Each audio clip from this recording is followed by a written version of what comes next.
history, and America's godly heritage. We talk about anything that affects your faith, your family, or your freedom.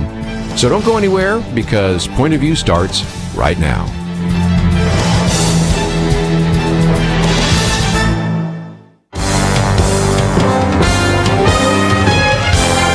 Across America, live, this is Point of View.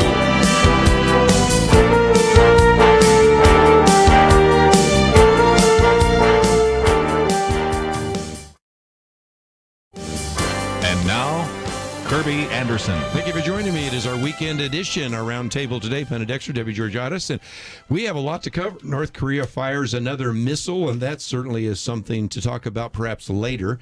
We had a late-night vote on what's called skinny repeal on Obamacare, and it failed, and we'll talk about why it failed. We yesterday spent a little bit of time talking about the transgender policy. I suspect we might get back to that as well. And why is it that Donald Trump has put forward so many nominees, but so few of them have been confirmed? Penna, Dexter, as always, we have a lot to talk about. Well, on that particular question, we could have legitimately a couple of weeks ago criticized Donald Trump. As a matter of fact, the Wall Street Journal did criticize him for not putting out enough nominees, not getting going. But he's really caught up now, and it's the Democrats that are obstructing this. It's unbelievable what they put each one through. There's a cloture vote on every single nominee, even the ones that are non-controversial, and so it just takes forever. I read somewhere that if they treat every nominee the same way, it's going to take 11 years to get them all confirmed. I don't think you'll have 11 years, so we'll certainly get into that in just a minute. But I got to go around the round table for just a minute. We had a repeal, then we had what's called a skinny repeal. Sounds like something a dermatologist would use, but nevertheless, we'll leave that off the table. And this was a situation in which you thought you had the votes, so much so that the vice president, Mike Pence, is at the Senate I think they had him in the restroom just waiting so that he could cast the tie-breaking vote.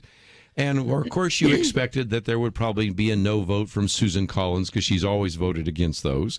And then now Lisa Murkowski. But all of a sudden you got John McCain, and this was the end of that. Any thoughts?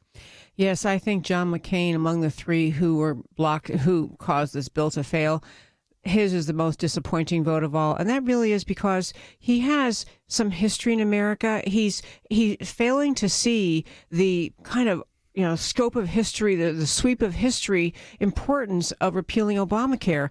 And he got caught up in fact, his statement was largely about, now we're going to get to work in the way we're supposed to make laws, and we'll have hearings, and we'll work with the Democrats, work with the other side. And is like, to use the expression I use on my show, he doesn't know what time it is in America. He does not grasp that the Democrats passed Obamacare with the purpose of taking control of the entire healthcare system and leading us eventually to single payer. He thinks it's something we're going to sit around, talk back and forth, and come to compromises. And honestly, I'm terribly sorry he got a bad diagnosis, and I hope that he finds complete healing. But he does not grasp this issue, and to exalt the process of how we change laws and make amendments and discuss with each other over the need to get that Obamacare beast off the back of the American people. It is reprehensible. He's been in the Senate too long, and I agree with you, Debbie, that we pray for his healing, but he's been in the Senate too long, and he is elevating the collegiality of the Senate and the way that it perhaps at one time operated over and above, I think, the good of the country. And this Senate is so divided, so closely divided, that sometimes you have to play hardball. And, either he had planned this all along. I'm not going to discount that. I think it's possible that he allowed the vote because he felt, that should happen, but that he really does deep down in his heart think that Democrats and Republicans should together craft the health care bill. It wasn't done with Obamacare. And rather than give them what they gave us, I think he feels we ought to do it differently. The sad part is, as we can see in every other issue across the board that's confronting us right now, the left and the other side doesn't sit down and negotiate and play fair. So we have to be aware of that. And, we have senators that are too naive and aren't aware of that. We have others that are willing to fight. And I think, unfortunately, we probably have not quite enough of those, at least on this issue. Some people said the Republicans play hardball And I mean, the Democrats play hardball, and the Republicans play golf. It kind of messed Yeah, up. about it. That's about right. Wiffle ball. Yeah. I do think, even if it's true that historically John McCain served in the Senate at a time when there was more camaraderie and this particular and more respect for each other and actual back and forth of ideas. This particular bill is a great example of how the Democrat Party operates. That this Obamacare bill was signed into law in 2010, negotiated and discussed throughout late 2009 into 2010. This was a process, if our listeners recall, where there was zero opportunity for any senator to offer any amendment on the Republican side at all. This was a complete shove down the throats of the American people and of the Republican Party. The Democrats have wanted government-controlled health care in this country for decades. They got their chance and they did it. And the notion that John McCain can't learn from that and recognize, so he thinks we're going to negotiate and come to some great deal, they're going to stall the way they're stalling the nominees and everything else, and we'll end up with nothing. And I really just do think whether it's and I wish him mental acuity for the rest of his life, but I don't know whether it's a failure to discern, a just longing for a time long past, he's really letting the American people down and the millions of voters who work very hard to get people in office who promised they'd repeal Obamacare. What about the need for this? You said this a minute ago, Debbie. I'd love to get both of your comments, because when we have people like Dr. Merrill Matthews on this program, or Representative Burgess or others that really know a lot more about health care than the three of us combined, they all say that this thing is in a death spiral. Now, what do we mean by that? Well, when you have a pool of sick people, and because they're sick, you have to raise the premiums, then the healthy people tend to bail out and say, that's too expensive for me, so I'll try something else. And so then the pool gets sicker and it gets more expensive. And we're in a death spiral right now, aren't we? We are, and something has to be done, and I think we're at a fork in the road also. The only way to keep the debate alive really now is to block all efforts to prop up and shore up Obamacare. Because if we do that, we'll keep it going. And, the Democrats will be happy and we won't get any real reform. The other thing that happened last night was somebody, I forget who, put out a vote on single payer, just so that everybody could weigh in on it. A lot of the Democrats didn't vote for it. They voted present. Yes. But that's what's at stake. That is one way. If you just cut out the insurance companies completely, the government controls all health care. We can go that direction. That's what we've all been fighting against. It's socialized medicine. We can talk about cases in other countries and European nations where we've seen some bad outcomes because of that. And it becomes another campaign issue, I think, for people running for office. But we are at this fork, and it cannot sustain itself or go forward the way it is. Another quick element, I was listening actually to an interview with Congressman Dave Bratt on the way here in the car, and he was making the point that the insurance industry has become so intertwined with the federal government, so dependent on the federal government to tell them what you must cover, how much it will cost, that they really need, even with a full repeal, to give the insurance companies about 2 years to reconstruct how they function in a free market, how they create policies. And this notion that has occurred is completely believable. In fact, I believe Merrill Matthews has made that point, and others who are involved in this. But the answer is yes, okay, we'll give you the time you need, but come back to the free market concepts for everyone who doesn't need special help from the government. For those folks who need to have some assistance, whether it's financial, because they're physically or mentally disabled, that's the small segment of the American population the government has any role in trying to regulate and provide insurance for. One of the reasons for the death spiral is because it's not really insurance when you cover somebody who has a pre-existing condition. Right. I hate to say it. It's welfare. It's true. Yeah. It's welfare, yeah. We'll come back and talk more about that, but we'd also welcome your phone calls. Perhaps you have some thoughts about this late night, 2:30 in the morning vote on skinny repeal on Obamacare. Where we go from here, we'll be right back.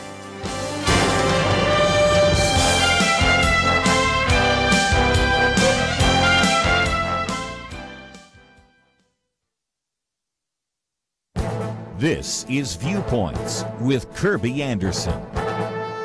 Earlier this month, Jonah Goldberg wrote a column, and other writers are still quoting one of his lines. He said, "The more you sound like a cowbell-wielding street preacher wearing a sandwich board that says the end is nigh, the more likely people will ignore you." It's a vivid image of a street preacher that he uses to criticize the hysterical rhetoric being used by environmentalists these days. He says that one of the hallmarks of the ugly American is a habit of thinking foreigners will understand what you're saying if you just shout it louder and louder. The ugly environmentalist, he says, is doing the same thing by grossly exaggerating doomsday predictions with more and more hysterical rhetoric. Here is just one example of this rhetoric. Astrophysicist Stephen Hawking predicted the consequences of Donald Trump withdrawing from the Paris Climate Accord. He warned that Trump's action could push the Earth over the brink to become like Venus with a temperature of 240 degrees and raining sulfuric acid. He may be a brilliant scientist, but this is certainly crazy talk. This hysterical rhetoric creates two significant problems. First, people who hear it constantly begin to close their ears and minds to it. When we were children, we heard the story of the boy who cried wolf once too many times. Second, there are people who do believe it and are absolutely convinced that climate change will hasten the end of civilization and the end of life on this earth. In order to prevent this dystopia, they're willing to endorse any policy and punish anyone who appears to be standing in the way of saving the planet. That is why you sometimes hear environmentalists say that climate change deniers should be put in jail. A few have even suggested that climate skeptics should be prosecuted as war criminals. That is why all of this hysterical rhetoric is really very dangerous. I'm Kerby Anderson, and that's my point of view. For more information about issues covered on Viewpoints, visit pointofview.net. Pointofview.net.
You're listening to Point of View, your listener-supported source for truth. I'd like to join our conversation, 1-800-351-1212. Number of calls coming in, but there's room for you as well. Penna, Dexter, Georgatos. And one of the things we talked about a couple of weeks ago was, of course, this idea that was put forward by Ted Cruz that maybe you could say there could be a two-tiered system. That is, the insurance company would have to have at least one Obamacare-compliant policy, but it could have some others so people might have a choice. And it reminded me, as I shared just the other day, of Sam Brownback when he ran for president. He was a proponent of the flat tax, but he proposed that if they were to ever implement a flat tax, he would allow people to choose whether or not they wanted to be under the old system, under the IRS and all the rules and regulations, or the flat tax. And I'm wondering if something like that may be the only way, because you know as well as I do, when we open up the phones here, we hear people saying, well, I like Obamacare. You know, I don't get a lot of them, but I do get some of those. And then a lot of people say, I want anything but. But it seems to me that it's so hard to wean anybody off of what they have right now, whether it's Medicare or Medicaid, whether it's the VA, whether it's Obamacare. There may be some value in providing choice, and after all, Democrats supposedly believe in choice, and Republicans talk about choice. What about that? Yeah, it would be a free market concept, of course. You wouldn't have the coverage of every single item that Obamacare requires to be covered. And so, you know, I think people would learn fairly quickly, well, okay, this is much more expensive. I don't need all this. I'll move over to the free market system. Now, some people that are hooked on Obamacare right now, it's because they get these subsidies, so it really isn't that expensive for them. So part of the reform has to be making the subsidies more reasonable. I mean, I just know people who, it's just amazing how free their health care is, and they, you know, they're not that poor. I mean, they might need, you know, some help, but they don't need as much help as they're getting. So, you know, I think it's way too generous for a certain sector of the economy. I mean, that's, you know, some people may argue with me, but I think that's really true. So that's part of the death spiral. The other part, of course, is jumping in when you're sick, and staying out and jumping in when you're sick. Now, before the break, I was talking about pre-existing conditions. That's not insurance. That's a welfare system. That's the government taking care of you when you find out you have a misfortune. I think it's just really a very telling insight. First, I love your points, Penna. I think it's really an insightful point to consider that we are wondering whether it's too controversial in America to permit insurance companies to write insurance policies that people want to buy. That's really what Ted Cruz's amendment says. Mm-hmm. Let them write policies that people want. And that is an outrageous affront to many in the left. Mm-hmm. And it is a controversial idea. It should be a no-brainer. It should be the level of a grocery store can sell you orange juice, or they can decide not to sell orange juice, or they can say we only sell orange juice in the month of March.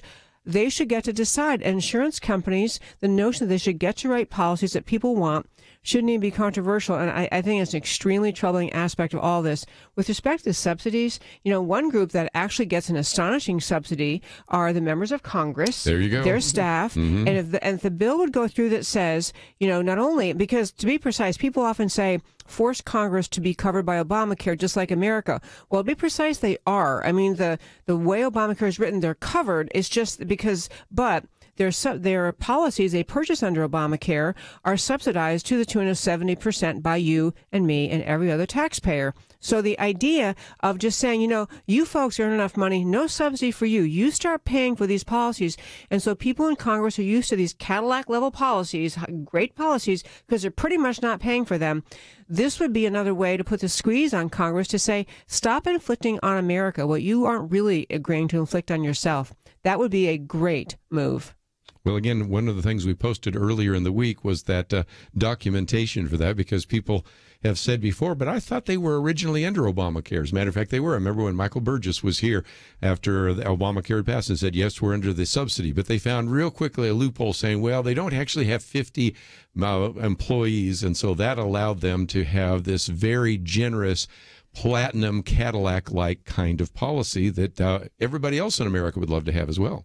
And cannot afford. Yes, yeah. Of course, yeah. Sure. Well, it's the office of, what's the OPM office? Anyway, it was that office. Personal management, yeah. Yeah, mm-hmm. That made the ruling that members of Congress could consider them. So the Congress could be covered under the provision that says a small business with 50 employees or less. Yeah. It's just a farce. It's a farce, and they should not be allowed to do that. And it would kind of bring it home more of these people. And there are many people in the Senate and the House who are very wealthy, and really wouldn't hurt them that much if they had to pay their own subsidies. But it'd be a reality check on what they're doing to America. As I've said before, if you're running for office, one of the things you need to put in your campaign literature is, I believe that I should live under the same laws as everyone else. I think that is a winner when you go to the electorate. Let's pick up at least one phone call. We'll get into a couple other issues. Of course, Charlie Gard is another issue I want to talk about. But let's go to South Carolina. And Gail, what would you like to add to the conversation? Yes. Basically, what Penna was saying earlier, this is crazy.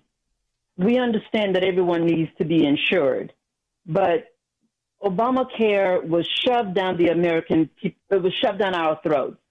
The Republicans wanted to play nice. Look, they need to understand. The Democrats don't want to play nice. They need to get a grip.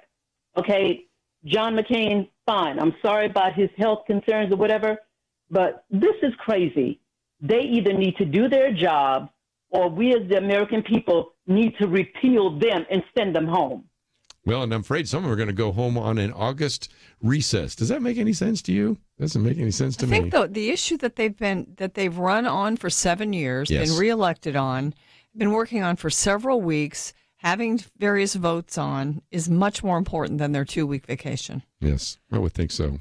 Yeah, and this whole issue, I go back to this point, and I know I may have made it before in the show, but the concept of taking over the healthcare system, it was, if you trace back the roots of the Democrat Party, it was a desire since the 1920s, and they've talked about they want, as many left-wing socialist countries in the world do, communist countries do, they have control of the healthcare system.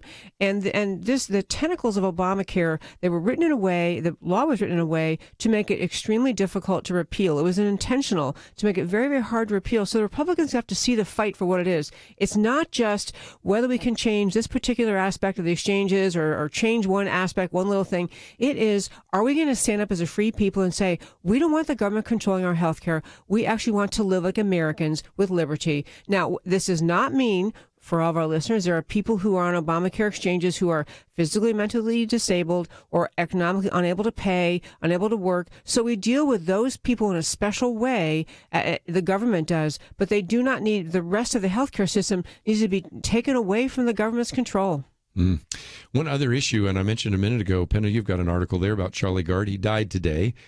Do we learn any lessons from this? Because this is a whole question that some people have had. This rationing that took place in the UK, does that give us a preview of what could happen here? Well, certainly it does. And I don't think that the Charlie Gard case was as much about rationing as it was about parental rights. But Right. I do think that the the idea that the hospital was the primary decision maker and then the legal system, rather than the parents, was there because they have a national health care system. So that gives them the control because of the cost. But then, it shifted because the guards actually raised the money and they could have taken care of everything else, all experimental treatments, travel, and everything. They still weren't allowed to. And I think what it is a mindset, and it may be part of socialized medicine. I think it's part of socialism per se. It's part of world government, because you remember, Kerby, back in the 90s, we talked about a treaty called the UN Convention on the Rights of the Child. And there was language in there about the parents' rights, and it gave the parents input. But the states was who had the rights over the children. And the language from one of the articles of that convention was actually used in the court decision about Charlie Gard. And so I think the U.S. is not a party to that treaty. I mean, Bill Clinton did accede to it, and we probably should, take the step of actually pulling out but we never ratified it. Right. And so, it's not the American way. Parents have rights here. So I don't think what happened there would happen here, but you can't say for sure if we had socialized medicine.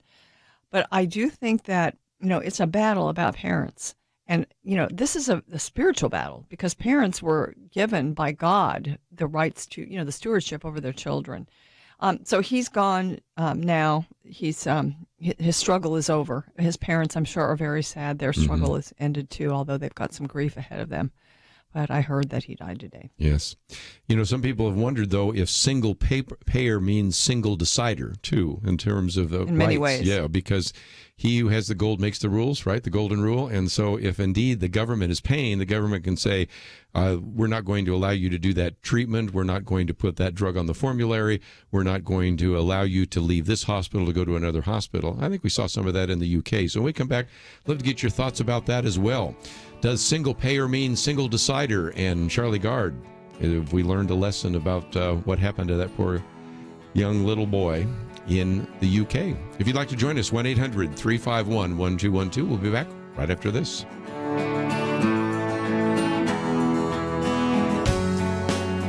Imagine you work where you know people do not share your faith, and they certainly don't agree with a Christian view of life and culture. You are surrounded by hostility every single day. How important would it be to have solid information to back you up?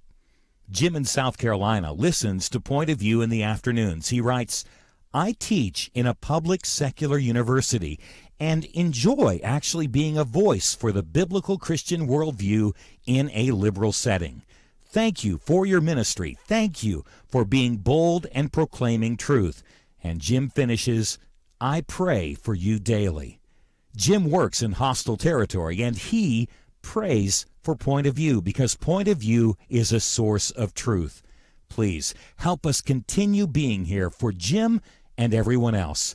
We need you to visit pointofview.net/team or call 1-800-347-5151 and join the Truth Team. Enable us to be here each day by giving each month. 800-347-5151 and pointofview.net/team. Point of View will continue after this.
You are listening to Point of View.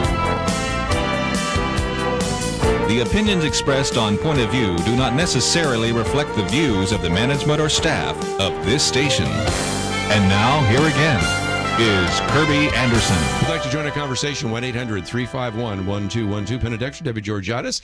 And we have a full bank of phone calls just about, so let me take one or two there, and we have some more to talk about. We have the transgender policy. We have the blockade of some of the nominations, might get into tax policy and a variety of other things. Well, let's head out to South Carolina on the Good News Network. Tyler, thank you for joining us today. Hey, how are y'all doing? Very good. Good. I was just listening to your guys' conversation, and it just sounded like there was a lot of people out there that are probably trapped in what they're in. I'll just kind of give you a background. Me and my family, my wife's a stay-at-home mom. We have 3 kids at the house, and I was probably making anywhere between 100 to 120 a year, and my company was forced to get this and make sure all the employees had a plan. Well, my bill per month for insurance was like $1,100. Wow. About $280 a week, and and it was just everybody just signed up for it, because it just comes out of your check before you get it. And I got to looking at it, and I was just like, man, I'm just not going to participate in this. And so we looked around, and I found MediShare, and I spend $230 a month, on insurance now. And another thing about the plan that I was on, $1,100 a month, and then my deductible was $12,000 a year. So before you probably wouldn't they use ever it. kicked in, before they ever kicked in, I was paying $24,000 out of pocket. So. Yep, and I've used that example, and some people said, "Oh, you're exaggerating." I've said people would end up paying more than $20,000 a year before they have any use, and you just gave me the perfect example for that. Let me come back to that idea of MediShare, because we've had the head of MediShare on this program. We've had the head of Samaritan Ministries. There's 3 different ones, and of course, this was an exemption that was provided by Obamacare in the Affordable Care Act, and that is that if you were part of a health-sharing ministry, there's only 3 that actually qualify. Then that would be a way in which you could be able to legally opt out of Obamacare. And Tyler, I think at the rate we're going here, in which it doesn't look like there's going to be any kind of repeal or even skinny repeal or any kind of revision of Obamacare, you might have more and more Christians looking to those alternatives because it's cheaper, and you're then kind of sharing your health needs with other believers, having them pray for you. Probably you would have to say it was a better deal than what you had before, just in terms of the spiritual input, wouldn't you say? Well, yeah, absolutely. Because you call in, you can go online and go to the talk to a doctor for free over the phone, and they'll call your prescription in for you if you need something. And then, on top of all that, they pray with you, when you're getting off the phone with them and stuff. It's just there is hope out there. You just kind of got to dig around, and I'd recommend that to any one of my family members or friends. So I kind of just wanted to say, that's all I really wanted to say, because thank you. Sounds like there's a lot of people still out there, struggling with all this kind of stuff. Well, thank you, Tyler. Any thoughts? Yeah, 2 quick things. One was, I was reading an article recently that was talking about this MediShare model that you were just describing. There's really no reason not to take that model and as one other way to amend Obamacare, take that model and expand it, just to have the faith as the basis of this is the people who join that's a wonderful thing. But really, if you expand the model and offer that to other groups, what's the reason not to do that if it's working? So that was one argument. But the other thing I was going to say is tying back to Charlie Gard and to our caller just now, when you treat healthcare like a mathematical formula. You're the federal government and you say, you have this diagnosis, but you're this age and your health history is this. And so our answer is, take your painkiller. We're not going to help you, which is the answer in England and other places with socialized medicine. The other just devastating aspect of this, beside that, just takes away your freedom, is it just cuts out the what should be a core thing in American Christianity, which is everyone who in Christian faith who approaches all kinds of diagnoses and situations, approaches it with prayer and trust, and they gather their friends together, they have prayer groups. I mean, the notion that all of that is really made irrelevant because the government says, I don't care, how prayerful you are, what you think, it's irrelevant, no treatment for you. And it cuts out the wholeness that is offered in Christianity for people suffering with all kinds of problems in America. That's like giving a lot of power to a person that Yes. an inordinate amount of power when you really think about it. And, I don't think that's what people really want in this life. I don't know. I think it would be good to maybe come back and have some of the people from one of those groups talk about it, because the part and the piece, I'm not a part of one, that I don't understand, but I can see would be so positive is the part about when, okay, there's someone with a big, catastrophic, expensive health issue. I knew someone that had one, that was in one of these programs. I don't know what the outcome was financially, but what happens then? If it's huge, if it's way more, is there a pool? But what if that pool is depleted? What would happen to that person? So far, at least the one that we've talked about with Samaritan's Ministries, I mean, it's a pool of millions of dollars. So they have covered themselves in that regard. Part of it is because they're bringing in people who already covenant that they're going to not do dangerous things. I mean, you think about this. If you're not going to smoke and drink and do dangerous drugs and be sexually promiscuous, you've eliminated a lot of health issues right off the bat. So right with the covenant but that you have. Eliminated getting hit by an 18-wheeler. And so they have all sorts of stories of individuals where they paid out $1 million payment for some of those kinds of individuals, a long-term chronic cancer, because as it has grown, and it's grown dramatically, both of and I've only mentioned the two, there's actually three, but I know both with Medishare and with Samaritan's Ministries, it's gotten to the point where I think they could probably cover most of those major catastrophic issues. Is it insurance? No. Are you taking a possible risk? Possibly. But at the same time, you've got to recognize that even with the insurance companies, they actually had a upper limit on what they would pay, like $8 million. Remember last week when Buddy Matthews was saying some of the policies were considered non-Obamacare compliant because they had a cap of $8 million. Now, how many people reach $8 million? But Obamacare requires no cap. No gap, And so you do run into some of those issues, granted, but it's certainly a greater alternative to Tyler, who is going to spend $24,000 and have not a thing to show for it. Yeah, I'm so glad this subject came up. Another aspect of this was it puts a little more responsibility on the individual. And part of what Penna mentioned in the last segment about the mindset that changes when you live in a socialized medicine country. Well, even in America, the mindset is there's a detachment between my healthcare needs and what it costs. Yes. The sense is I have this problem and someone out there is going to pay for it and fix it. Just fix me already. And what happens in Medishare, because I have a friend who's enrolled in it also, is the individual family. Her son, I forget what he did. Broke his leg or something, whatever he did.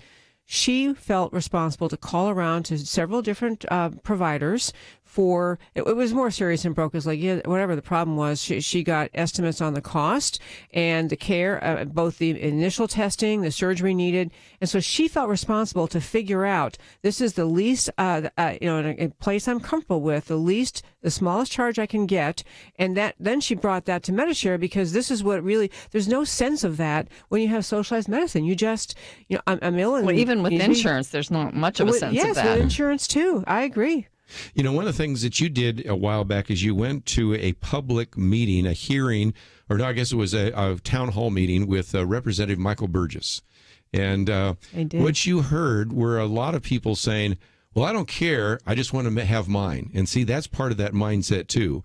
I don't care what it costs. I just want you to fix it because a third party's paying for it. And you also had in that debate there in that town hall, you told me time and time again, you just had people saying, I don't care whether this is good or bad for the country, just as long as I get mine. Is that part of the problem?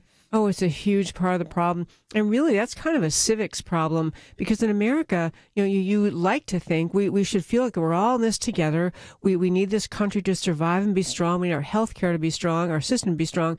But it isn't just in health care. People tend to vote based on their pocketbook, their wallet, their needs. And honestly, you love to instill more of that sense of civics starting in about kindergarten, that we're in this together. We look for solutions that maybe at the short term aren't the best for you and your family, but long term it'll keep America strong, free, safe, secure. We need that thinking in many avenues, including healthcare. Well, we just don't seem to have that in some of the debate because we're trying to say what makes the best sense. And again, when Penna was talking about we need to recognize that this is not health care, it's kind of like welfare. Well, people get offended by even saying that. But it's like, again, the person that says, I just had a car wreck. Can I get car insurance? Yeah. My house just burned down. Can I get house insurance? No. I mean, we need to address this issue of pre-existing conditions. But if somebody was born with pre-existing conditions, they have congenital illnesses, we treat them differently than a person who's buying insurance for the possibility that sometime in the future they might actually need it. So again, that's another one of those issues. We've got all sorts of phone calls here, so we'll get a few more of those. We will get to some of the other issues today, but because of the vote last night on the issue of repeal of Obamacare, we thought we'd start with that one, and we'll continue right after this.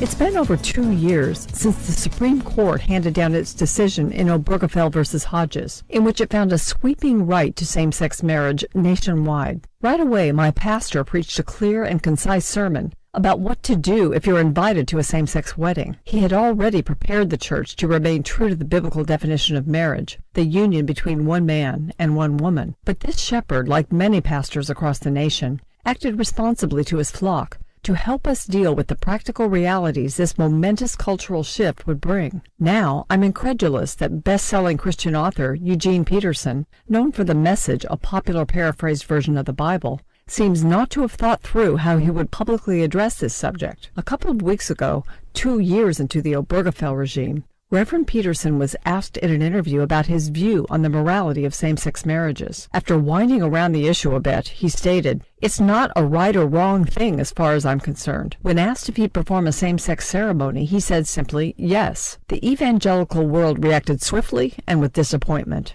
Shelf space for Reverend Peterson's books seemed at risk. A few days later, he issued a retraction stating, "I affirm a biblical view of everything." Al Mohler, president of Southern Baptist Seminary and an astute commentator on culture, wrote that there are lessons to learn from what he termed the agonizing ordeal of Eugene Peterson. First, writes Dr. Mohler regarding same-sex marriage, there is nowhere to hide. Every pastor, every Christian leader, every author, even every believer will have to answer the question. Second, he says, you had better have your answer ready. And third, if you will stand for the Bible's clear teaching on sexuality and gender, you had better be ready to answer the same way over and over and over again. That's how to stand on the authority of God's Word. For Point of View, I'm Penna Dexter.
Now, back to Point of View, your listener-supported source for truth. If you'd like to join our conversation, 1-800-351-1212.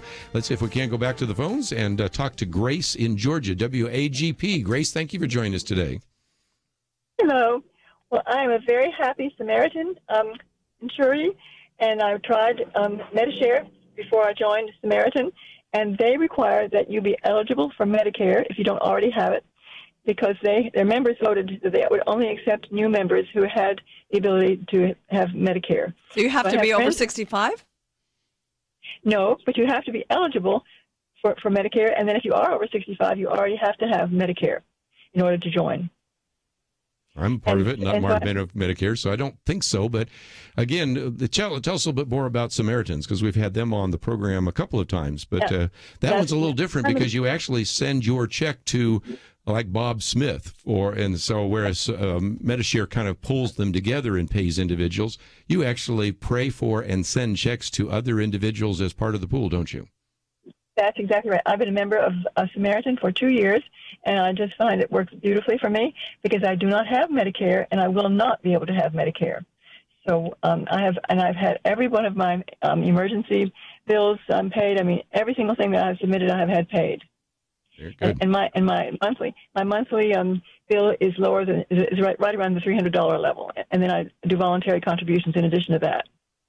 So again, there's just a good another testimony. We'll do some of these again, bring some of the experts on from both of the ministry, well, all three of the ministries, so that people can hear about them. I'm showing my ignorance, but why is it I think you just said that you will not be able to be eligible for Medicare? Well, and that's what because I'm not on Medicare, but I'm in Medishare, so I will check that out with them next time. Are you permitted to be? You don't know. Okay. Yeah. I mean, it's better to get the experts on there, and we'll see what they say. Let's take another phone call here, and we'll go to Louisiana, WPAE. And Todd, thank you for joining us today. Hey, Kirby, thanks for taking my call. I listen to you every day. Well, what would you like to add? I would like to add is, Kirby, I'm a Fox News junkie. I love it. I can't do without it. Now, what I see is I see a cat and mouse game going on. I see Senator McConnell. He gets up with his cronies. I see Rand Paul. He gets up there by himself. I see Senator McCain. He gets with Lindsey Graham. I mean, we're playing this cat and mouse game, and all the American people are getting hurt. I got United Healthcare, Kirby, and I have it through my insurance. I mean, through my work. Yes. And it's affordable, but the deductible is not affordable. Yes. I have a deductible that's $300. I can't afford $300. That sounds low today. That sounds low to all the others. But, Todd's raised a good question because we only have a few minutes before we get to another break. And I thought what we seem to have right now are a bunch of cliques. Remember in high school you had the different cliques, and that's what he was referring to. Let's give credit where credit is due. Chuck Schumer has been able to keep all 48 Democrats together on almost every single issue. And yet the Republicans, it's back to the old joke about trying to herd cats. And that's part of the problem. Now, is that a problem because Mitch McConnell is not a good leader? Is it a problem because Republicans are just so independent? What's the issue here? Because if they would all get together, we have people calling in all the time, Penna and Debbie, that say, these are smart people. They should be able to figure this out. They should. I think part of the problem, especially in the Senate, is that they're too used to being out of power or having a president that's opposite party of theirs. And so they're not as responsible for their votes in a sense. They can vote however they think their constituents would like to see them vote. But the trouble with that is you don't get anything done. The House had a tough lesson under Obamacare, and so it failed. They came back, and some people subordinated some of their interests. Others argued and used their debate skills to get something to pass that was, fairly reasonable. It wasn't what everyone wanted. In fact, it wasn't exactly what anyone wanted. I think Republicans in the Senate need to figure out that that's the type of thing they need to put forward. Because last night, McCain and the other two senators, several senators said, if you pass this skinny bill, I'm not going to vote for it unless the House ends up getting in conference with the Senate to change it. Right. So I don't, I'm going to talk to Paul Ryan and make sure he doesn't just get the House to rubber stamp the same thing the Senate passed. No, there has to be more work on this. Well, McCain got an assurance from Ryan that he would not go to a conference, and he still voted against it. So it was obvious that he already knew what he was going to do. Yeah. I think there's a decades-long institutional history in the Democrat Party that has always been like this. In fact, there was a book, I was trying to think of the guy's name, and I can't, but he got elected, went to Washington from Kansas or somewhere, but he was making the point that he didn't realize when you get there as an elected Democrat, House or Senate, you are sat down very early on and say, here's how we operate. You can, whatever speeches you want, at the end of the day, you're going to vote this way, and you're going to vote with the team unless you're told it's okay, unless we can afford. In fact, I think Obamacare had a few no votes from Democrats, but this is not because they really had noble clarity in their views and they couldn't go along with this, because they got permission from the leadership to vote no. And so I think there's a long-term, decades-long difference in institutional history in Democrats and Republicans. Democrats, they just toe the line. Republicans are more thinkers. And I think also the Republicans, it isn't just in Congress they're divided, but they're really within the Republican Party. You know, the masses, who support them, they have a very strong, they used to call it Tea Party, whatever you want to call it, the conservative caucus type in every state, and they are pushing for more conservative solutions. And there are more establishment Republicans reflected in the breakdown in Washington. But I do think that makes leadership even more important. And I think McConnell, he might work hard, and I think he does work hard, but I don't think he has that charismatic and that kind of purpose-driven, this must happen, and get on the same page. I mean, I read Lisa Murkowski was threatened with all sorts of things, cutting money to things in Alaska, that Ryan Zinke, I think his name is, the interior guy, called her and threatened her, where you're not getting this. And she just, I think they're proud individualists, and maybe they think their voters like that. But I really think the people who stood in the way of this need to be primaried, and they need to be removed. The Republicans do, because it was too big an issue. And I also will say, though, I love the concept that we did not pass such a horrible bill that will be forever known as Trump care. I mean, there's some virtue to the notion of we want to get rid of the whole thing, and some half-baked thing that didn't really do it isn't enough, and may have actually backfired on the Republicans. Well, you mentioned the elections. Let's go around the table real quickly, but is this the effect on the elections? Some people have said that when you've campaigned for 7 years that you're going to repeal and maybe even replace, and you don't. Does that hurt the Republicans? Probably. But the Democrats don't have much to show for it either, the party of no. So what happens in this next election? Yeah, I think the Democrats are better at demagoguing things, so I think it hurts the Republicans. Yeah. Any thoughts? Ditto. I mean, I think the Republicans have a very, very hard time, especially the ones who specifically ran on voting for repeal and just wouldn't do it. I mean, and there is also the problem with any incumbent. Incumbents are hard to remove. They're very, very hard to remove. I mean, look at John McCain. He's spent decades sticking his finger in the GOP's eye and racing for the camera and being the proud maverick and uncooperative and belligerent and unpleasant. He's just an unpleasant. I mean, he's known as being an unpleasant human being in Washington, but the voters go to the polls, go, yeah, McCain, that's my guy, and check it off. So removing these people is not a light task.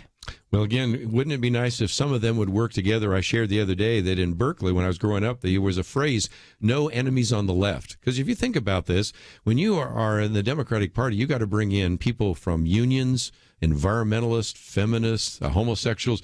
They, on a lot of issues, disagree violently with one another, but they always had the idea, no enemies on the left. I've never heard the phrase, no enemies on the right. Even though we may disagree, we'd work together. Still herding cats. Getting a lot of phone calls, and we'll take some more of those, but we have a mandatory break. We'll come back and continue a little more discussion on this, but also get into the transgender policy as it affects the military. What about all these nominations that are going nowhere? So we have a lot more to cover, and we will do so. And if you'd like to read some of the articles about this, they're on the website, pointofview.net. Stay tuned. We'll have more right after this. At dinner recently, I was struck by the couple in front of me. They were allegedly spending a night out together, but the only time they communicated in a half hour was one time when the man showed what was on his phone to the woman, and then back to their own screens. We live in a digital generation. Point of View is reaching this often overly plugged-in generation with truth. You'll find us online with your phone, your tablet, your laptop. Search for the Point of View Radio Talk Show on Facebook, where you can keep up with today's issues. You can also follow our new YouTube video series, Uncensored. Stay informed. Follow us on Twitter, at Point of View RTS. That stands for Point of View Radio Talk Show. Again, at Point of View RTS. We'd love you to retweet us, to share our Facebook posts, but please don't do it when you're out with your family or someone you love. We can wait. We're online 24 hours a day. Learn, interact, share. The Point of View Radio Talk Show. Point of View will continue after this.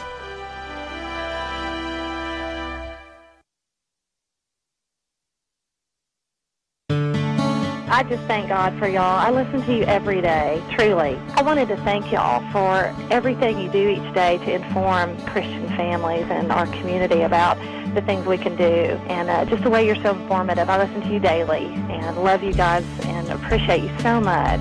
God bless you, Kerby, for keeping this show so on track and for the decades of wonderful help to this nation that Point of View has been. We're all big fans of your work, and we pray that God will just prosper it. As a Christian, over the years that I've followed this program, I am constantly challenged to be on guard and to evaluate what's going on. And if for no other reason, to protect the caliber and the truth of your programming, I need to participate and to back your program financially to ensure that the truth stays out there for people to hear, to view, and to be a part of.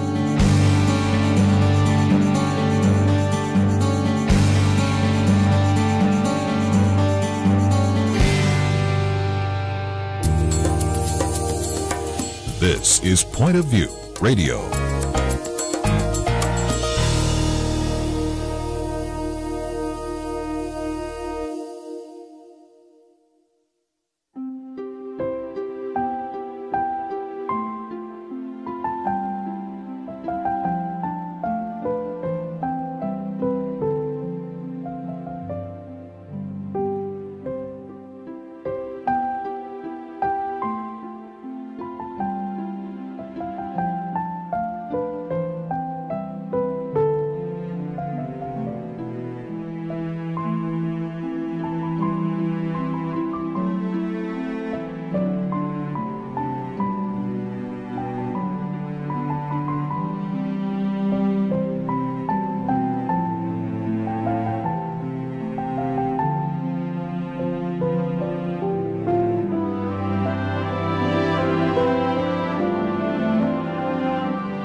Hi, this is Kirby Anderson. You know, each day we take on the tough issues and provide a biblical perspective to them. The topics we cover are wide-ranging.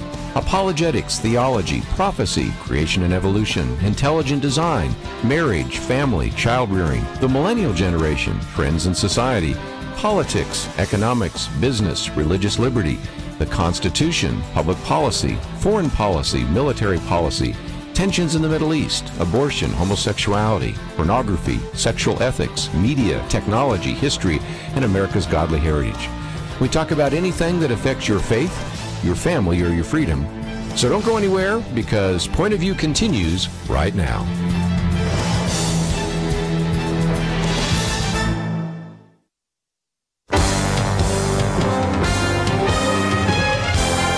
Across America, live. This is Point of View.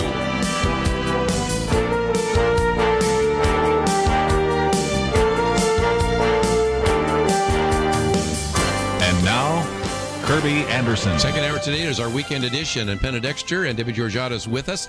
We have been talking about the issue of Obamacare, and we'll perhaps take more phone calls on that.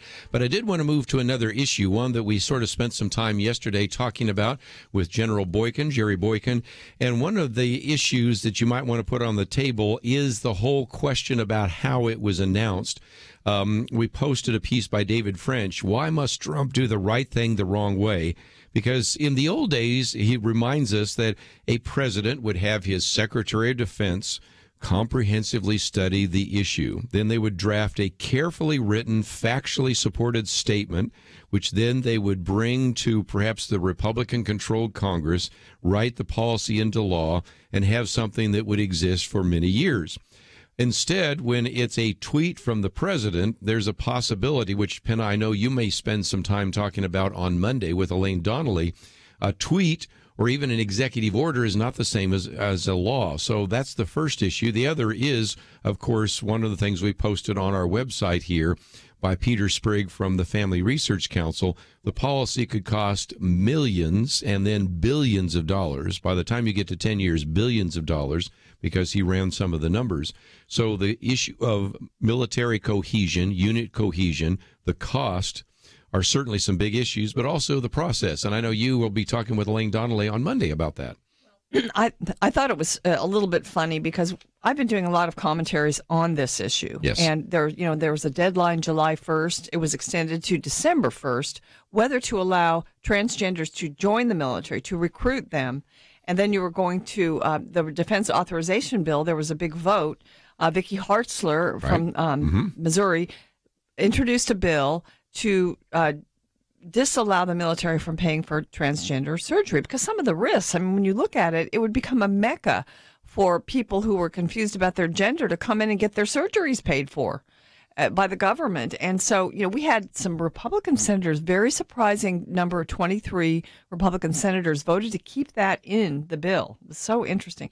So the cost issue is becoming the arguing point against transgenders in the military. And Family Research Council, General Boykin, Tony Perkins, they were using that as their major argument. They were putting out a lot of papers about it. Peter Sprigg wrote this. And so along comes President Trump, and he almost stepped over all of that. Instead of talking about the Obama policy and changing it, he said no transgender serving in the military.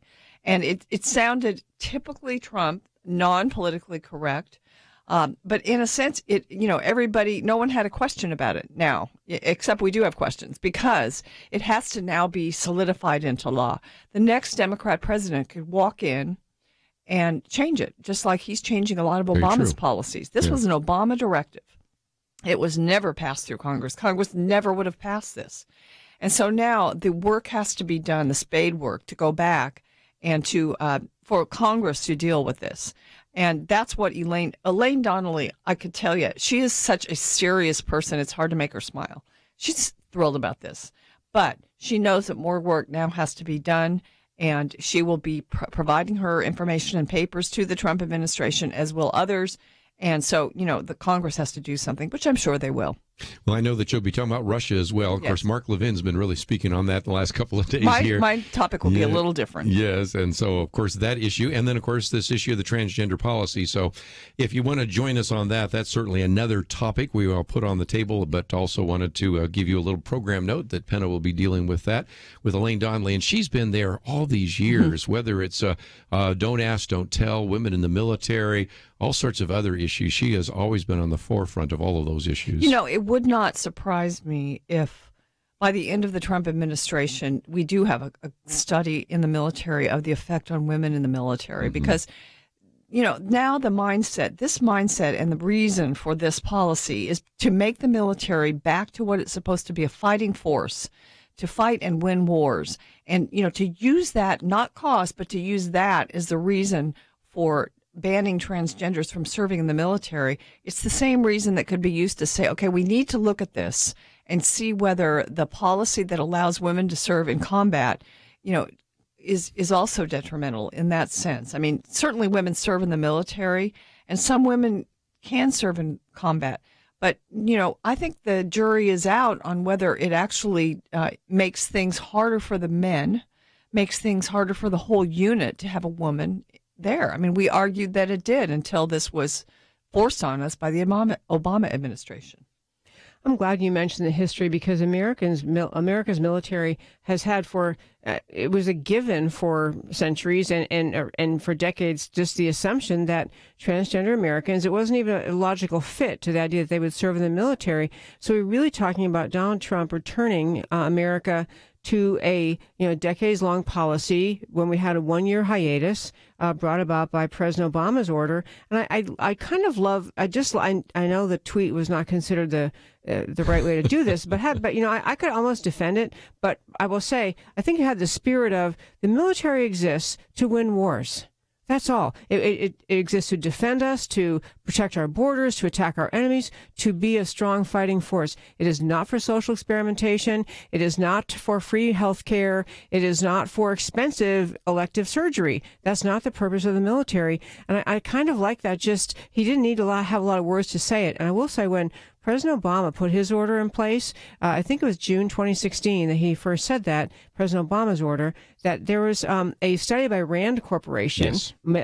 The military funded it, and Rand Corporation, if you don't know, maybe at one point in its history had integrity. It's a left-wing organization, so they did a study where the conclusion of the Rand Corporation study was that there was no reason to believe that the presence of transgenders in the military would cause any disruption of any kind, and that the costs attendant to the presence of transgenders in the military, even having the military pay for the surgery, was trivial. It was just nothing. And so you have that set of data. And so people who are advocating for transgenders serving the military saying, well, look, we already had a study.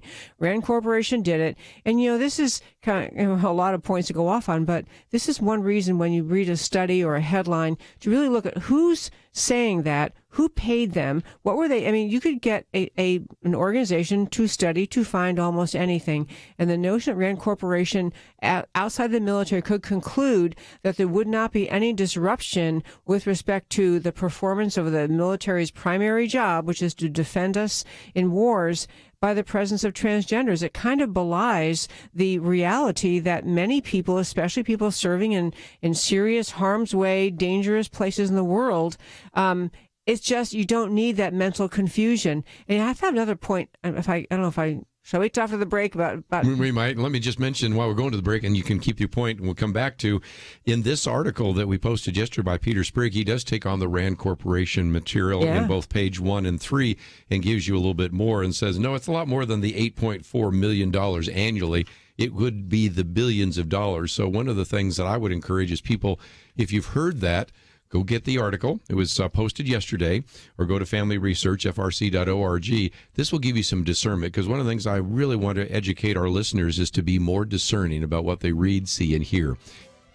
Debbie has another point. We'll give her that opportunity right after this important message.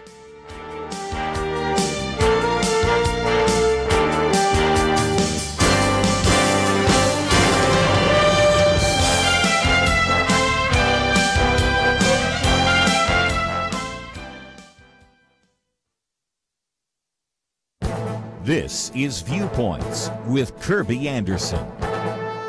You know, earlier this month, Jonah Goldberg wrote a column, and other writers are still quoting one of his lines. He said, "The more you sound like a cowbell-wielding street preacher wearing a sandwich board that says the end is nigh, the more likely people will ignore you."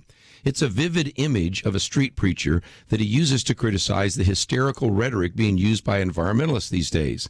He says that one of the hallmarks of the ugly American is a habit of thinking foreigners will understand what you're saying if you just shout it louder and louder. The ugly environmentalist, he says, is doing the same thing by grossly exaggerating doomsday predictions with more and more hysterical rhetoric. Here is just one example of this rhetoric. Astrophysicist Stephen Hawking predicted the consequences of Donald Trump withdrawing from the Paris Climate Accord. He warned that Trump's action could push the Earth over the brink to become like Venus with a temperature of 240 degrees and raining sulfuric acid. He may be a brilliant scientist, but this is certainly crazy talk. This hysterical rhetoric creates two significant problems. First, people who hear it constantly begin to close their ears and minds to it. When we were children, we heard the story of the boy who cried wolf once too many times. Second, there are people who do believe it and are absolutely convinced that climate change will hasten the end of civilization and the end of life on this earth. In order to prevent this dystopia, they're willing to endorse any policy and punish anyone who appears to be standing in the way of saving the planet. That is why you sometimes hear environmentalists say that climate change deniers should be put in jail. A few have even suggested that climate skeptics should be prosecuted as war criminals. That is why all of this hysterical rhetoric is really very dangerous. I'm Kerby Anderson, and that's my point of view. For more information about issues covered on Viewpoints, visit pointofview.net. Pointofview.net.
You're listening to Point of View, your listener-supported source for truth. And once again, we're talking about the transgender policy with the military.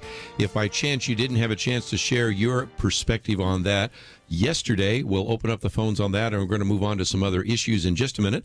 Penna, Dexter, Debbie Georgatos, it is our weekend edition, and Debbie, you had the floor, so what else would you like to add to our conversation today? Well, with respect to the transgender service in the military, there is an argument by many people. In fact, I heard some yesterday on television on this subject saying that the presence of transgender Americans in the military, whether they are, still in their biology they're born with and just but don't accept it, they think that where they are mentally is the other gender, or whether they're in the middle of transitioning, all of that is argued by the advocates for transgenders in the military to be, they say, well, it's just no big deal. They're just, they're sort of like everybody else. They go in, they do their job, they fight the wars, whatever it is, they do their job. It's no big deal. Stop acting like like it creates commotion. On the other hand, those same people who are advocates for the transgender community will regularly tell you that people who are experiencing this that sensitivity training is needed for everyone who has to work with them or be around them. The military is now was paying for transgender sensitivity training for every level within the military. Mm-hmm. And on top of that, even if you look at the way that the left argues this issue in schools, universities, high schools, the argument always is extremely difficult. It's an emotionally challenging thing for an individual who's experiencing this transgender experience, and that they need to have special counseling and care and concern, and they're very challenged, and they need special attention and special accommodation. It's a whole notion, which is the truth, which is this is, whether you I won't even go off on whether we accept that what their identity is or not. But if you agree that they are experiencing this level of difficulty, it's a major, major issue in their lives, and it overwhelms everything around them. And therefore, it could not possibly be true that there is no impact on the military in a fighting force of having someone who's dealing with this level of psychological issues. It's like having someone with any kind of serious, mental health problem of any kind. You just don't need them in the middle of Iraq when it's 117 degrees and you're out on a mission for 10 days. You just can't handle that. The other sort of disruptive part of this, I think, is the non-deployability of people that are going through this. Because before it was, okay, this last year, if you were transgender, you could now announce it and no one would kick you out of the military. But beginning July 1st, and then it was postponed to December, to make a decision about it. It was going to be that you could actually be recruited into the military, and then your medical bills and everything would be paid. So to me, that sounds like a big attraction to join the military if you think you're confused about your gender. But as far as the non-deployability goes, this is from RAND, actually, saying that in the general population, 82% of biological males who identify as females and 64% of biological females who identify as male have had or wish to have surgical intervention. So most of them, was this from RAND Corporation? Well, the footnote is footnote number 12, so let me look up footnote number 12, and we'll see if I can be sure. It's from this is in the Peter Sprigg piece that we have at Point of View. Yeah, and that was actually the National Center for Transgender Equality and National Gay and Lesbian Task Force, so it's actually even more powerful. So most want the surgery, and so you can see why the military would be a big attraction. And then an average price of the comprehensive package to transition from male to female is $110,450.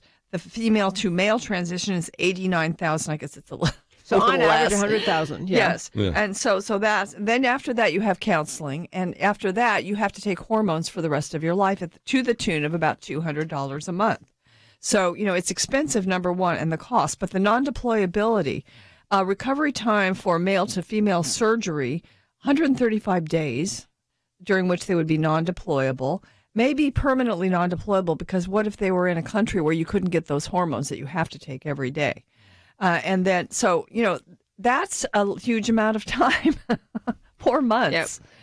You join, you serve a little while, get some training, and then you go have your surgery, and you're out for 4 months. And as General Boykin said, and I just love his illustration, if you were, since we're getting to the NFL right now, football, if you're an NFL owner and you draft a player, and then the player says, well, I'm just going to be out a lot of this year, you're going, what? No, you're supposed to be part of a team, this. And then again, some of the issues that weren't in the RAND study, but were in the David French piece, transgender Americans, he said, are undoubtedly as patriotic as any other Americans, but they're disproportionately likely to suffer mental illness, are more prone to attempt suicide, abuse alcohol and drugs at higher rates, and often require, and that's back to Penna's point, extensive medical care and comprehensive medical intervention during and after their transitions.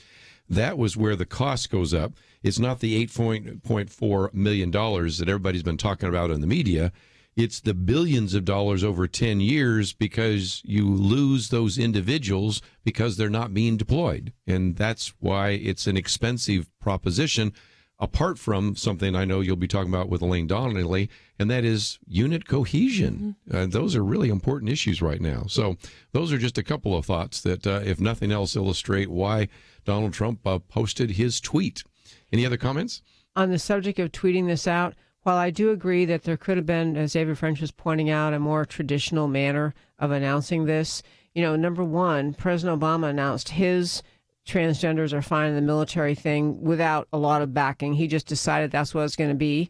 And so, maybe he didn't use Twitter, but okay, it isn't like this is the only thing Donald Trump tweeted out. But the other, I think the most important point is, no matter what way President Trump had chosen to announce this, whether he had, handed a 50-page paper with footnotes explaining everything and all the data and handed it out to every American and explained in detail to the LGBT advocates, it would not make any difference at all. Yeah. None. The opposition to this would remain strident.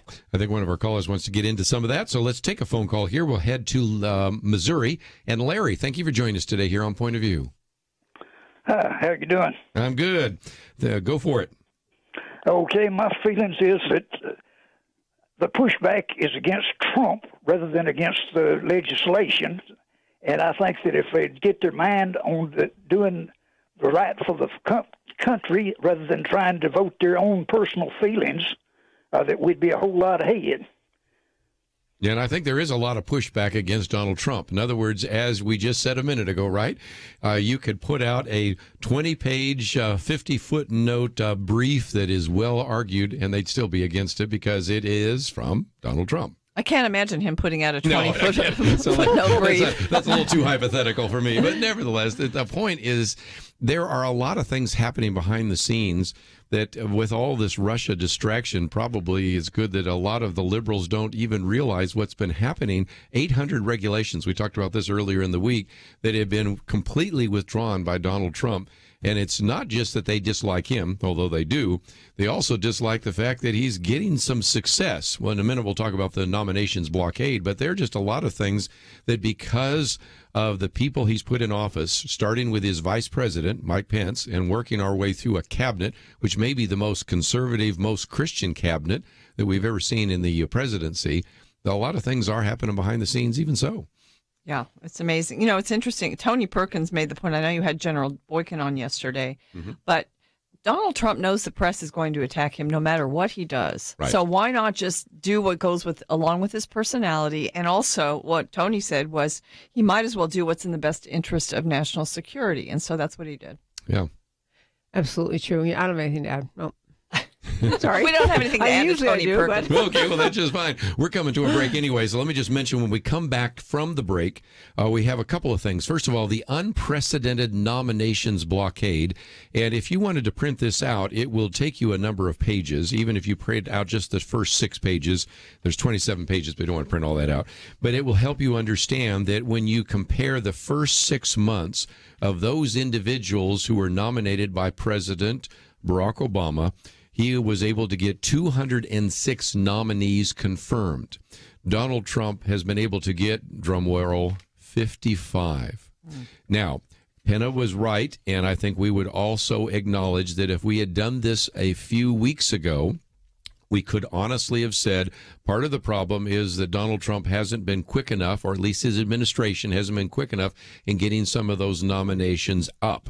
But now that is not the issue. He has certainly been able to do so. And so we are starting to see all sorts of individuals that deserve an up or down vote. And some of those individuals have been through all the confirmation. Penna will again come back and maybe explain a little bit about this idea of what is being used, some of the tricks of the trade that are being used right now, like cloture votes and things of that nature to prevent this. But I think this is one of those areas where the Trump administration has done what it can. But again, Congress, and in this particular case, the Senate, has once again failed them. And it isn't just the Democrats, because we expect those individuals on the other side of the aisle to challenge this. The problem, I think, maybe is also the leadership on the Republican side of the aisle. But we'll come back and talk about some of those nominations, and we'll take a few more phone calls. 1-800-351-1212. We'll be back right after this.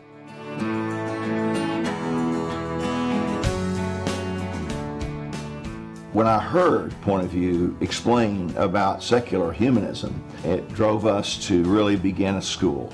More than 30 years ago, Rodney Hare heard about a pressing need for the children of his community, and he took action, starting Liberty Christian School, that today provides excellence in academics and spiritual life to nearly 1,300 students and their families. Rodney knows without Point of View, that legacy would not exist. Without those of us that are able to really help substantially in giving sacrificially, Point of View will never be as strong as it could be. We cannot let anything happen to Point of View Radio. Giving sacrificially means something different to each of us, but each of us can do something. Discover what you can do at pointofview.net/team or call 1-800-347-5151. Please don't put it off. Take that step now and join the Truth Team. 800-347-5151 and pointofview.net/team. Point of View will continue after this.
You are listening to Point of View. The opinions expressed on Point of View do not necessarily reflect the views of the management or staff of this station. And now, here again is Kerby Anderson. Final half hour. If you'd like to join our conversation, 1-800-351-1212. Going to get to the nominations blockade in just a minute, but I do have a leftover phone call from last hour. So let's go to Georgia. And Abby, I think you wanted to ask a little bit more about the transgender ban. And if we can't answer all of your questions today, let me just mention that Penna is going to have Elaine Donnelly with us on Monday. So you'll have a chance to hear some of that. But what's your question for us? Hi. I was wanting to know, with the whole transgenders being taken out of the military, what necessarily is going to happen to veterans who are that are actually going through that, or have or they're transgender vets, what kind of treatment they might receive in things like the VA and a few things like that. So what about this? I don't know the answer to it. I personally, I just believe that transgenderism is a rejection of God's plan. I really don't relish the idea of taxpayers paying for any part of it. But I do understand, though, that, people were led to believe last year by the Obama directive that it was fine to serve openly in the military as a transgender. And so, to sort of turn that around, it almost sounds like a bait and switch on them. I'm just not sure what the government will do. Yeah. I think Elaine, I don't think that's been decided, to be honest with you. I think a lot of the criticism of the way Trump did it was because there are so many things that had, he tends to just do the big thing and then think the smaller things through. Not that that's super small, but it is smaller than the whole idea. And so I think it's something that's going to have to be worked out. I can't see somebody at the VA right now saying you're transgender, and since we told you could come out, now you can't get treatment. I can't either. No, I can't see that happening. Either. I really can't see that happening. Yeah, the other related aspect is, what about the people serving in the military now who came out because they were told they could, and does this mean they'll have to leave tomorrow? So this is one thing that yesterday the White House spokesperson was saying, that all of this will be, that policy isn't yet in place. It'll have to be discussed among the military leaders and whoever else has to be involved. And there'll be policy answers to what about those currently serving? Are they grandfathered in, or are they going to be transitioned to some other position?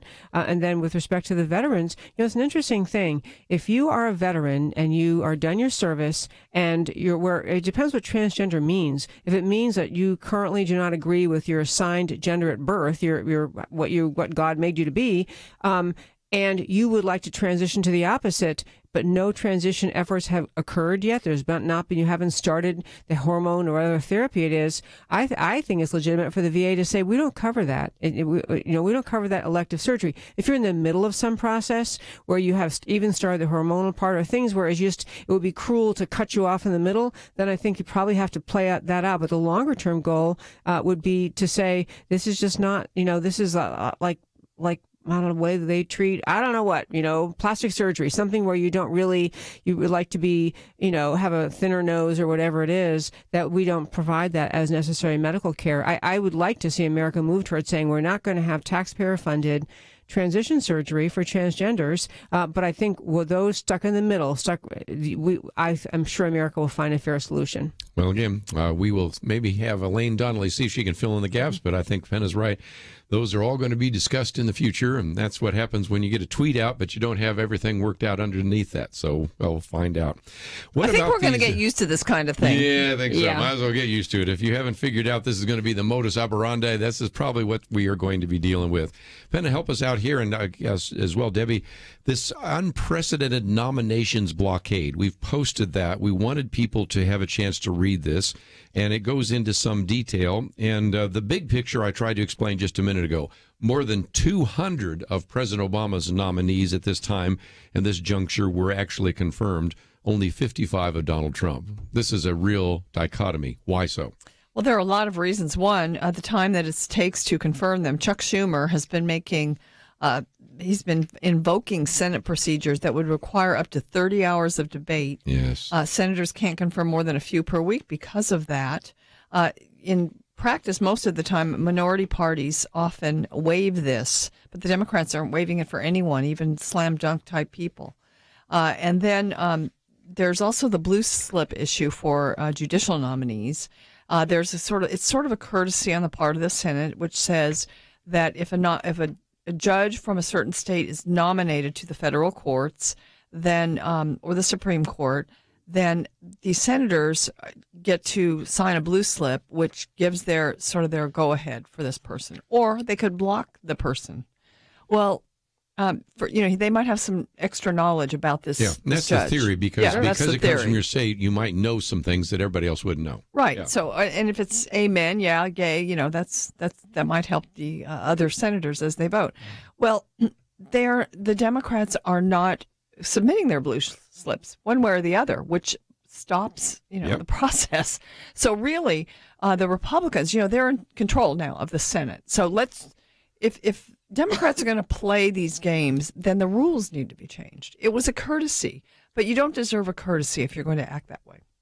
This is an example of what I say when John McCain doesn't know what time it is in America. If you sit in the United States Senate and their job in the Senate is to make judicial confirmations and appointment confirmations, and you watch this occur for the 6 months, you've seen that the Democrats simply will not allow President Trump to. What they're really doing is blocking not just his appointments, it's blocking his agenda. Because if you can't fill these positions in the various agencies, you can't fill the courts, you're really disabling the president that the American people chose from putting people in place to carry out his agenda. So while this is just par for the course for Democrats, and I'm unsurprised that they're engaging in this behavior, this is really reflects worse on Senator McConnell and the Republicans for not putting a stop to it. I mean, what you're really seeing in this is a signal from the Republicans. They're not that willing to fight for the president. They will let his nominees sit and linger. They will let the Democrats play games.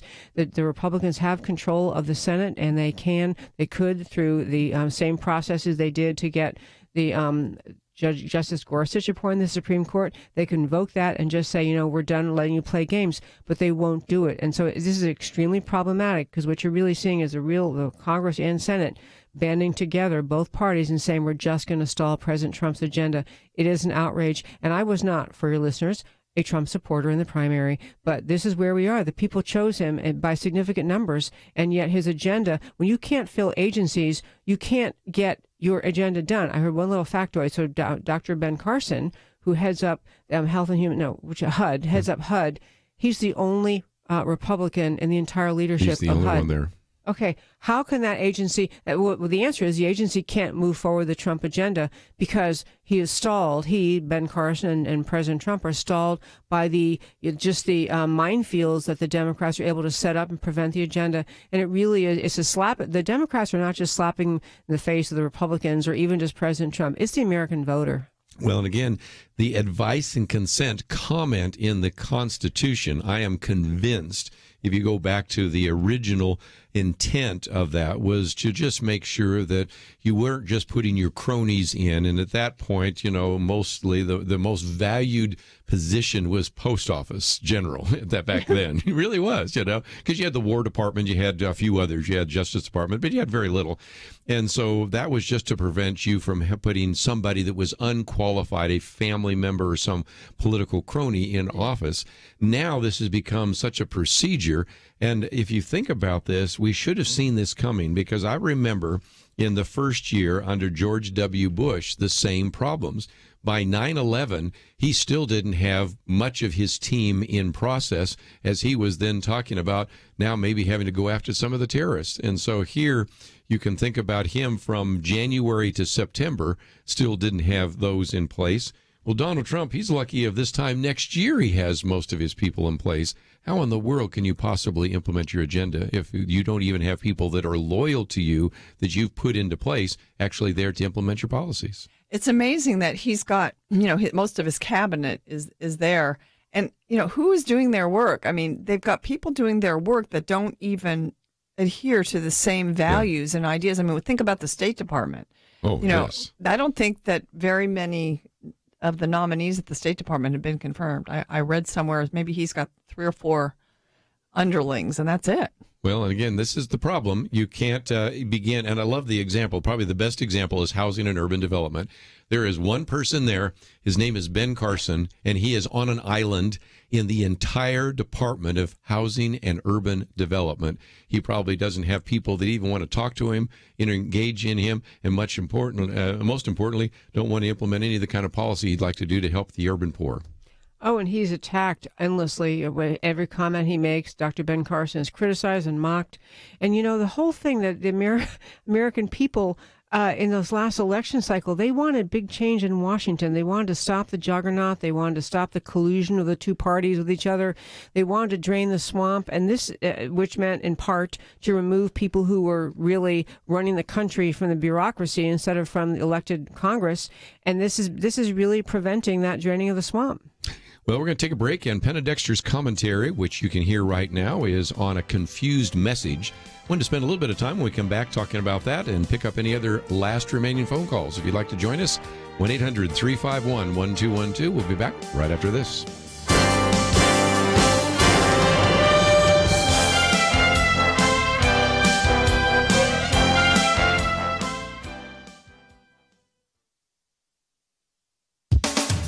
It's been over 2 years since the Supreme Court handed down its decision in Obergefell versus Hodges, in which it found a sweeping right to same-sex marriage nationwide. Right away, my pastor preached a clear and concise sermon about what to do if you're invited to a same-sex wedding. He had already prepared the church to remain true to the biblical definition of marriage, the union between one man and one woman. But this shepherd, like many pastors across the nation, acted responsibly to his flock, to help us deal with the practical realities this momentous cultural shift would bring. Now, I'm incredulous that best-selling Christian author Eugene Peterson, known for The Message, a popular paraphrased version of the Bible, seems not to have thought through how he would publicly address this subject. A couple of weeks ago, 2 years into the Obergefell regime, Reverend Peterson was asked in an interview about his view on the morality of same-sex marriages. After winding around the issue a bit, he stated, "It's not a right or wrong thing as far as I'm concerned." When asked if he'd perform a same-sex ceremony, he said simply, yes. The evangelical world reacted swiftly and with disappointment.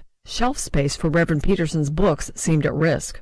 A few days later, he issued a retraction stating, "I affirm a biblical view of everything." Al Mohler, president of Southern Baptist Seminary and an astute commentator on culture, wrote that there are lessons to learn from what he termed the agonizing ordeal of Eugene Peterson.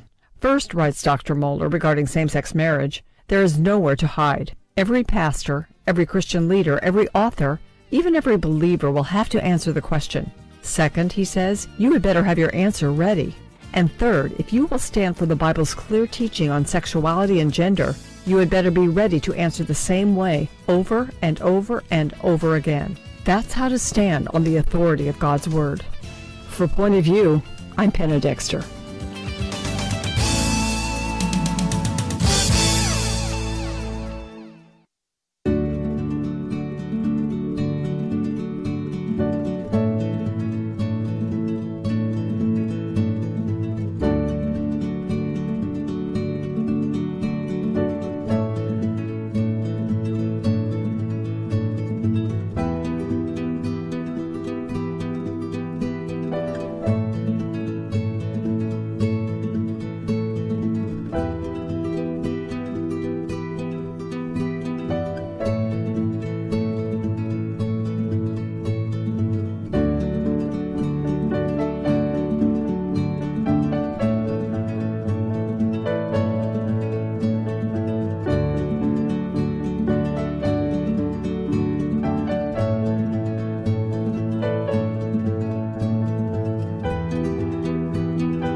Now, back to Point of View, your listener-supported source for truth. Back for a few more minutes. If you'd like to join us, 1-800-351-1212.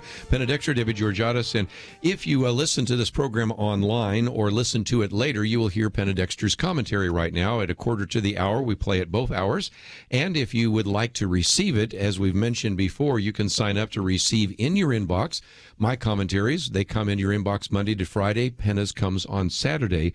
This one, which we just had a chance to hear, is entitled Confused Message, and it has to do with an individual that many people probably are familiar with, Eugene Peterson, if nothing else known for the popular paraphrase known as The Message. But Penna, what about the confused message that he sent out a couple of weeks ago? Well, far be it from me to criticize a minister of the gospel, a person who's actually written a version of the Bible, but I was so disappointed to hear him say that, homosexuality was basically okay and that he would perform a same-sex marriage. He said those things in an interview.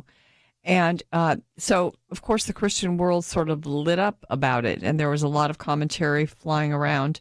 And the best piece that I saw was by Al Mohler, who is president of Southern Seminary in Louisville, Kentucky, and he has a radio show, and he's a commentator on these cultural issues.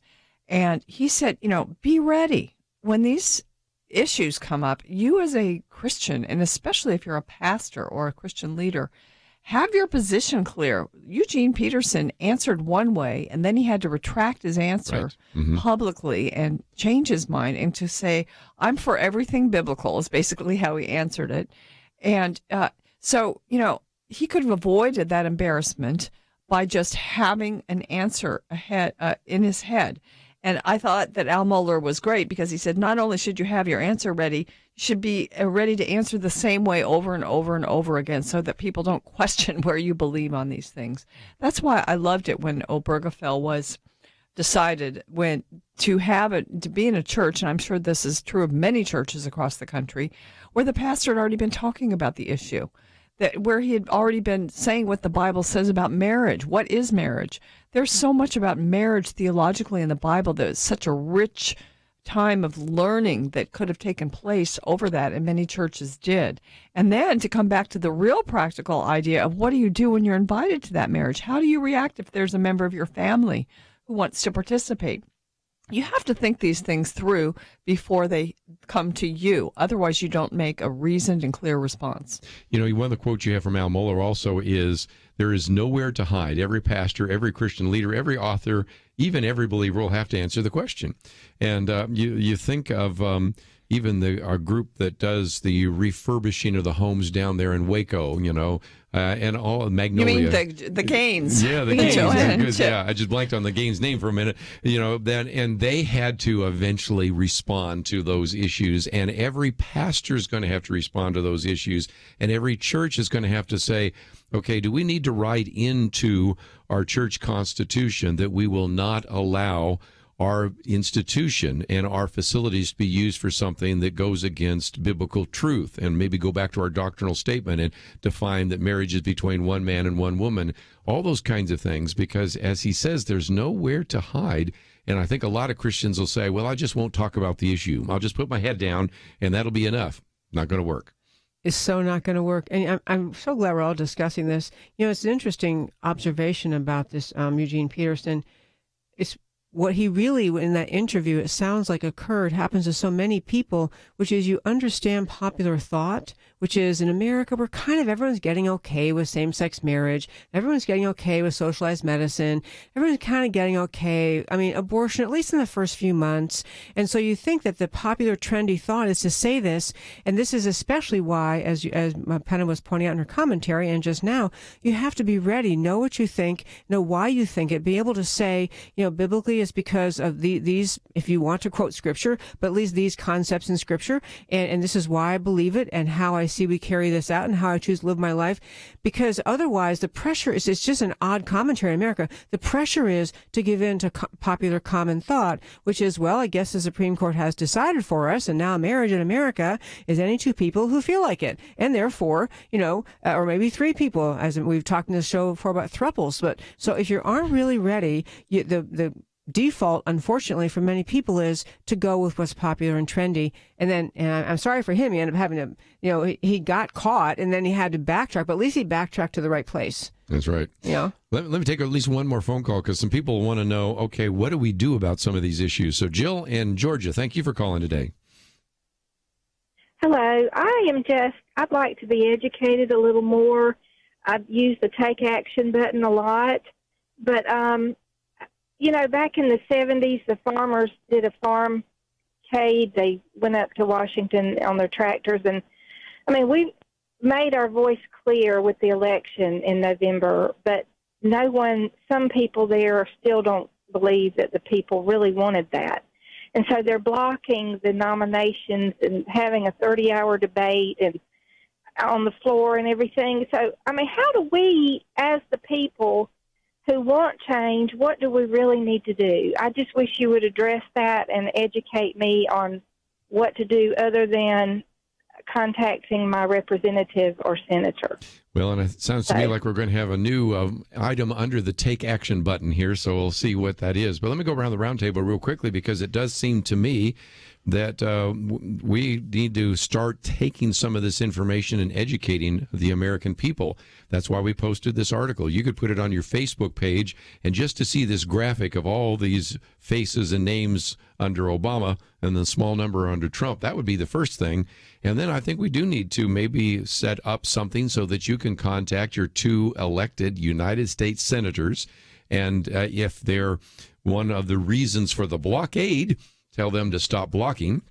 And if they're one of the reasons that they're sitting back and allowing it to happen, tell them to get busy to stop this kind of nonsense, because it's not fair to the incoming president to, after 6 months, still only have 55 of his people in office, because as Penna pointed out, at this rate, it will take 11 years to fill up the administration with the nominees from Donald Trump.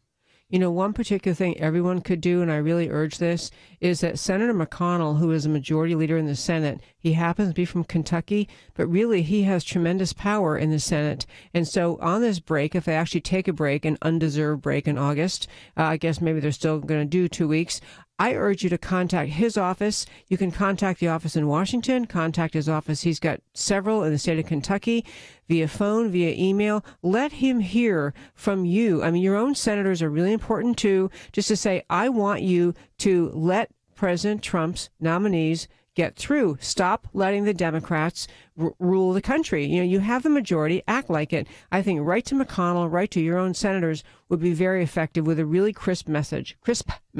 You know, I think people did weigh in when they had a bill on military funding last week, and there were 23 Republicans who said it was okay to fund the transgender surgeries. Yes. There was such an outcry from people across the nation to their members of Congress that I believe that even it may have influenced President Trump to do this at this time. I think he was planning on doing it anyway.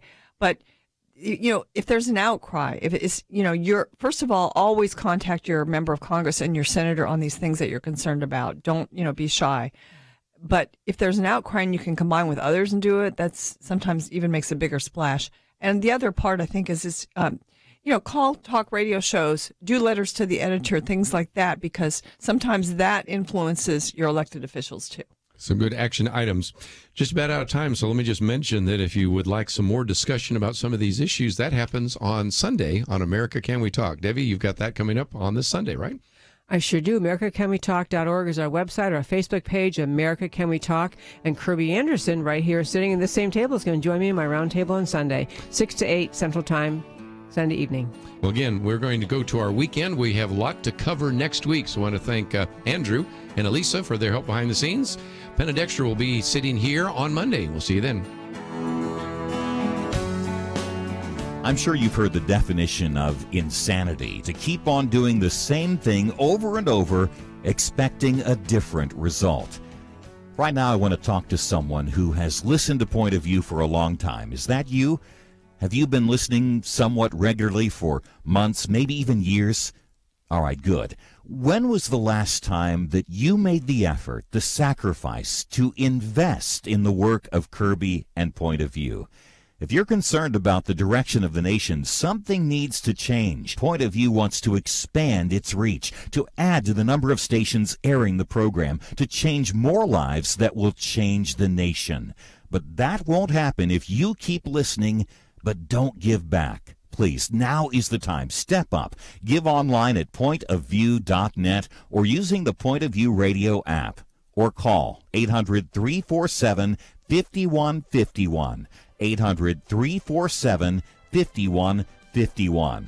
Or again, visit pointofview.net, click on Become a Monthly Partner, and you.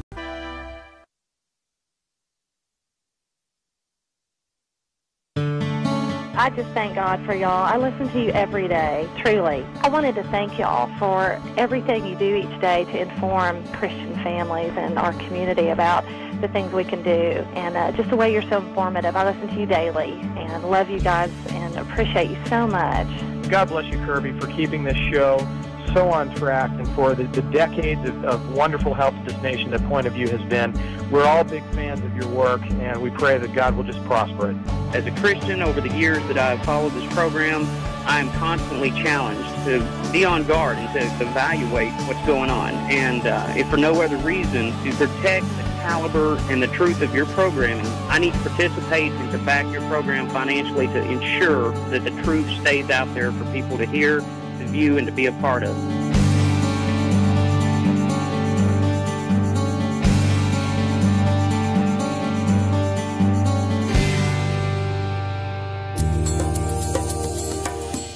This is Point of View Radio.